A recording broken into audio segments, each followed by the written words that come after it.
بس رمضان کی سب سے بڑی تیاری کیا ہے کہ اپنے دلوں کو صاف کر لو پہلے سے، کہ جس دل میں نفرت ہو، بغض ہو، کسی کے لیے غصہ ہو، کسی کے لیے کیا کیا جذبے ہوں، دل صاف کرنا۔ ہمارے گھروں میں روزانہ جھاڑو ہوتا ہے، یہاں مدرسے میں روزانہ صفائی ہوتی کہ نہیں ہوتی؟ کیونکہ دنیا کی اصل گندگی ہے تو جھاڑو ہاتھ سے نہیں چھوٹ سکتا۔ حرم شریف میں دیکھا کیسے چاروں طرف خدام پھر رہے ہوتے ہیں برش لے کر، تو دل پہ غبار ایسے آتا ہے جیسے صحن میں غبار آتا ہے،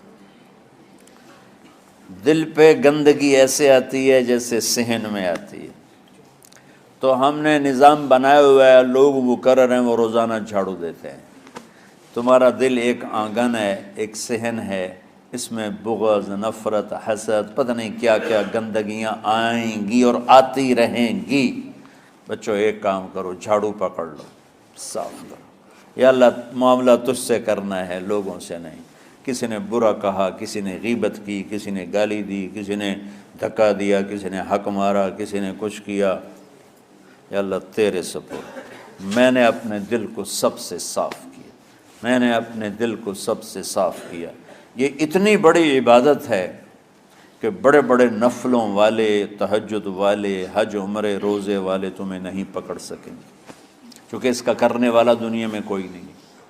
نفل پڑھنے والے تو بے شمار ہیں، عمرے کرنے والے بے شمار ہیں، علماء بے شمار ہیں، حاجی بے شمار ہیں، سخاوت کرنے والے بے شمار ہیں، لیکن اس ٹکڑے کو صاف کرنے والا لاکھوں میں ایک بھی نہیں ہے۔ مشکل کام ہے، آپ یہ سیکھ لیں، صاف کرو، صاف کرو، صاف کرو۔ یہ رمضان کی سب سے بڑی تیاری اور علم کو حاصل کرنے کی سب سے بڑی چابی ہے کہ اپنے دل کو کھلا کر لو۔ کوئی چیز خالی ہوگی تو کچھ آئے گا۔ جس دل میں بغض بھرا ہو، نفرت بھری ہو، حسد بھرا ہو، کینہ بھرا ہو، اس میں خاک آئے گا، اس میں تو علم کی ایک کرن بھی نہیں آئے گی۔ اس زبان سے چاہے جتنے مرضی موتی بکھیرے، دل اس کا اندھا ہوگا۔ لا تعمى الابصار ولكن تعمى القلوب التي في الصدور۔ یہ آنکھوں سے اندھے نہیں، دل سے اندھے ہیں۔ تو بچوں اپنے دل کو صاف کرنا سیکھو۔ وہ کتنی مشہور حدیث ہے، آپ نے کہا اس دروازے سے ایک جنتی آ رہا ہے، تو ایک انصاری صحابی داخل ہوئے، جوتا ہاتھ میں، داڑھی میں وضو کا پانی۔ اگلے دن اس دروازے سے ایک جنتی آ رہا ہے، تو ایک صحابی آئے، ہاتھ میں جوتا، داڑھی میں وضو کا پانی، وہی صحابی۔ اگلے دن اس دروازے سے ایک جنتی آ رہا ہے، تو وہی صحابی 3 دن جنت کی بشارت لی انہوں نے۔ اس صحابہ کی جماعت میں ایک شخص ہیں جن کا نام ہے عبداللہ بن عمرو بن عاص۔ ان سے بڑا عبادت گزار صحابہ میں کوئی نہیں تھا، نہ سابقین میں، نہ متاخرین میں، نہ پہلوں میں، نہ بعد والوں میں۔ ان کی عبادت کیا تھی؟ ساری رات جاگنا، سارے دن کا روزہ، اور ایک ختم قرآن صبح سے شام تک۔ اتنی اللہ نے طاقت دی تھی۔ پھر وہی غلوب والی بات آ گئی، ایکسٹریم ہونے والی بات آ گئی۔ ان کی شادی والی رات حجلہ عروسی میں داخل ہو رہے ہیں، دلہن کے کمرے میں داخل ہو رہے ہیں، اور مصلی بچھا کے اللہ اکبر، اور دے نفل تے نفل، دے نفل تے نفل۔ تو ان کی بیگم نے دیکھا تو وہ بھی خیر کا زمانہ تھا، انہوں نے وضو کیا اور پیچھے مصلی بچھا کے وہ بھی فجر تک نفل پڑھتے رہے۔ صبح ہوئی تو حضرت عمرو بن عاص رضی اللہ عنہ نے پوچھا، بیٹی رات کیسی گزری؟ کہا جی ماشاءاللہ آپ کے بیٹے تو بڑے عبادت گزار ہیں، ساری رات نفلوں میں ہی گزری۔ تو وہ ان کو شکایت کر دی۔ حضرت عمرو بن عاص کو اتنا غصہ چڑھا، وہ بیٹے کو تو کچھ نہیں کہا، کتنی حکمت کی بات ہے، سیدھے گئے اللہ کے نبی کے پاس، یا رسول اللہ یہ عبداللہ دیکھیں کیسا نادان ہے، اس کی شادی کی ساری رات نفل پڑھتا رہا۔ تو آپ کہتے ہیں ماشاءاللہ ماشاءاللہ کتنی بڑی بات ہے، نفلوں میں گزر گئی، رات بھی نفلوں میں گزر گئی۔ تو آپ نے حضرت عبداللہ بن عمر کو بلا کے ڈانٹا کہ تو نے مہینے میں 3 دن روزے رکھنے ہیں، بس اس سے زیادہ نہیں رکھنے، اور ہفتے میں 1 قرآن ختم کرنا ہے۔ کہا یا رسول اللہ میرے اندر طاقت زیادہ ہے۔ پھر اچھا 15 دن روزے رکھنے، کہ نہیں میرے اندر طاقت زیادہ ہے۔ آپ اس کو تھوڑا تھوڑا کر کے گھٹاتے رہے، اور وہ ہر دفعہ نہیں یا رسول اللہ میرے اندر طاقت زیادہ ہے۔ تو آخر میں آپ نے کہا اچھا چلو صوم داؤدی پہ آ جاؤ، 1 دن روزہ رکھو، 1 دن افطار کرو، اور 3 دن سے پہلے قرآن ختم نہیں کرنا۔ تو آپ نے اس کو پیچھے کیا۔ یہ بیٹھے تھے اس محفل میں، ان کے دل میں آیا کیا یہ بزرگ مجھ سے زیادہ عبادت کرتا؟ رات میں ساری جاگتا ہوں، دن روزہ رکھتا ہوں، 1 ختم کرتا ہوں، تو جنت کی بشارت تو مجھے ملنی چاہیے تھی، ان کو کیسے مل رہی؟ یہ کسی کتاب میں نہیں لکھا کہ یہ ان کا جذبہ تھا، لیکن جو کہ میں ان کی سیرت کو جانتا ہوں تو مجھے خیال آتا ہے کہ ان کی نفسیات میں یہ بات آئی ہوگی، چونکہ صرف انہی کو خیال آیا کہ میں جا کے دیکھتا ہوں کہ یہ بزرگ کیا کرتے ہیں۔ تو ان کے پاس پہنچ گئے، چاچا ذرا، وہ ادھیڑ عمر تھے، چاچا وہ میرے ابا تھوڑے ناراض ہیں، تو کچھ دن آپ کے پاس گزارنا کا، بیٹا بسم اللہ آ جاؤ۔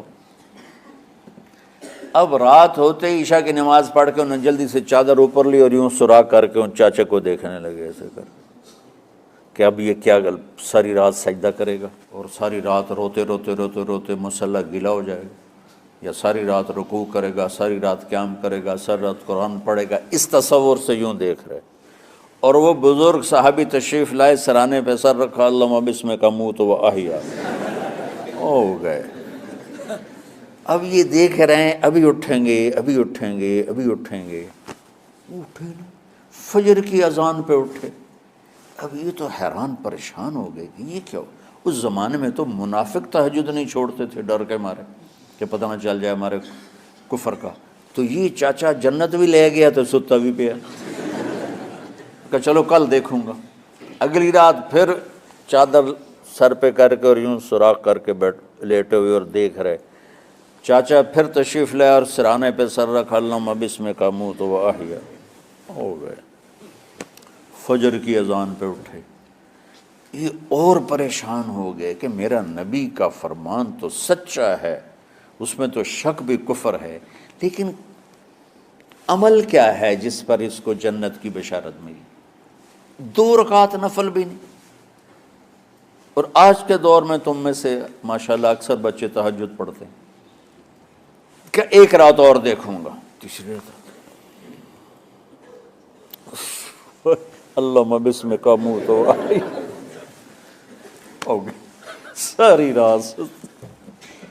تو تیسری رات پھٹ پڑے عبداللہ بن عمر، کہنے لگے چاچا میری ابا سے کوئی لڑائی نہیں تھی، 3 دن میں تیرے بارے میں سنتا رہا، جنتی جنتی جنتی، میں دیکھنے آیا تھا کہ آپ کیا کرتے ہیں، آپ تو کچھ بھی نہیں کرتے ہو، ساری رات سوتے رہتے ہو، اب کیا کرتے ہو؟ میں نے کہا بیٹا یہی ہے جو تم نے دیکھا ہے۔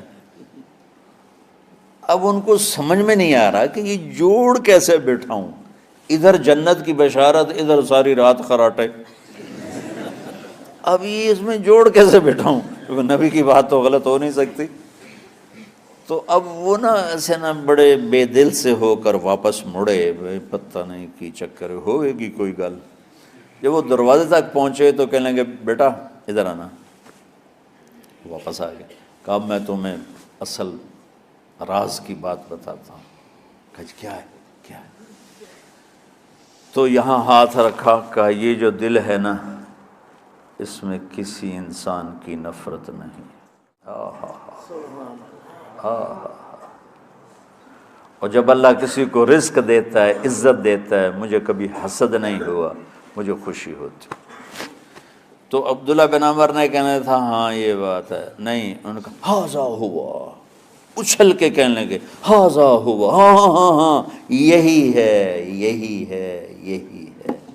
پھر کہنے کہ چاچا پر یہ میرے بس کا نہیں ہے، کون کرے گا یہ؟ اتنے بڑے آدمی ہو کر کہہ رہے ہیں کہ یہ میرے بس کا نہیں۔ تو بچوں، دنیا میں جنتی بننا ہے اور علم اللہ سے لینا ہے تو اسے صاف کر دو، سب کی نفرت سے۔ سب، اس نے مجھے یہ کیوں کہا، اس نے مجھے یوں کیوں دیکھا، اس نے میرے بارے میں یوں کیوں کہا، اس نے میرے بارے میں یہ کیوں لکھا۔ جس کی تعریف ہوتی میری کتنی برائی ہوتی، صرف تعریف تو نہیں ہوتی، بھرا پڑا سوشل میڈیا مجھے گالیاں دیں۔ اللہ کے فضل سے میرے دل میں ایک ذرے کے برابر کبھی کوئی منفی جذبہ نہیں آیا، آئے تو میں دھو کے صاف کر دیتا ہوں، یا اللہ میں نے اپنے دل کو صاف کیا، میرا معاملہ تیرے ساتھ ہے، کسی کے ساتھ نہیں۔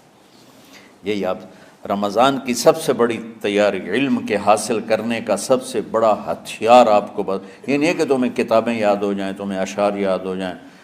تو ساری امت سے کہتا ہوں رمضان کا استقبال کرو، دلوں کو صاف کر کے، نفرتوں کو مٹا کے، مذہبی نفرت، دنیاوی نفرت، رشتوں کی نفرت، بول چال کی نفرت، سیاست کی نفرت، لین دین کی نفرت، ان سب سے اپنے دل کو صاف کرو تاکہ رمضان میں اللہ نے علم اتارا، اللہ تعالیٰ آپ کو علم عطا فرمائے، اور باقی لوگ جو عام دنیا میں زندگی گزار رہے ہیں ان کے دلوں میں اللہ رمضان کا نور اتارے اور ہدایت کا نور اتارے۔